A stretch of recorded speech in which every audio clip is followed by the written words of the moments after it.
Selamat pagi Indonesia, Anda menyaksikan seputar Bali terkini pukul 10 WITA. Setelah sekian lama melanglang buana dalam aksi pencurian di kampungnya yang cukup meresahkan warga, seorang pemuda 22 tahun warga desa Sebatu, Kecamatan Tegalalang, akhirnya dijebloskan ke sel tahanan Polsek Tegalalang Gianyar. Kali ini tersangka Ketut SM mencoba melakukan pencurian sepeda motor. Ketut SM tidak mampu berkutik ketika polisi mengamankannya untuk menjalani pemeriksaan. Warga Banjarjati, Desa Sebatu, Kecamatan Tegalalang, tersangka mencoba mencuri sepeda motor jenis Matic milik tetangganya. Kapolsek Tegalalang AKP Igede Sudiatmaja mengatakan, tersangka melakukan pencurian sepeda motor milik Ima Dewi Dana sendirian. Tersangka masuk ke rumah korban dengan berbekal sebuah kunci palsu. Saat akan mencoba menghidupkan sepeda motor yang akan dicurinya, ternyata tersangka dipergoki warga dan langsung kabur. Untuk menghindari kejaran warga, tersangka SM bersembunyi di sebuah rumah warga yang kosong. Untuk mengelabui warga, tersangka mencuri pakaian loreng milik penghuni rumah yang dijadikannya bersembunyi. Pakaian loreng itu ditukar dengan pakaian yang digunakan sebelumnya.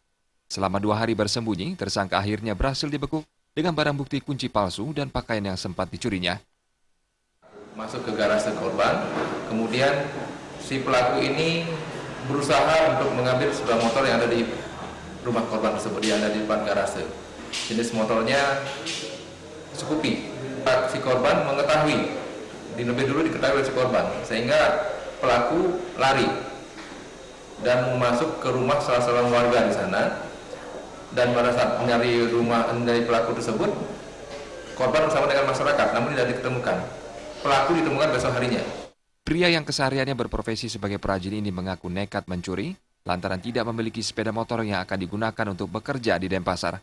Selain mencuri sepeda motor, tersangka juga sempat melakukan pencurian uang sesari sebanyak 5 kali di pura setempat.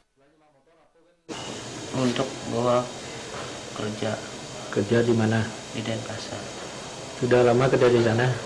Sekitar 1 tahunan lebih. Selama kerja nggak punya motor? Punya, tapi udah disita sama kakak.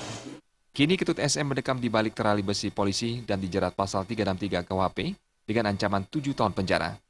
Swantara, Bali TV. Pemirsa, demikian seputar Bali terkini kali ini. Nantikan informasi menarik kami dalam seputar Bali terkini 1 jam mendatang.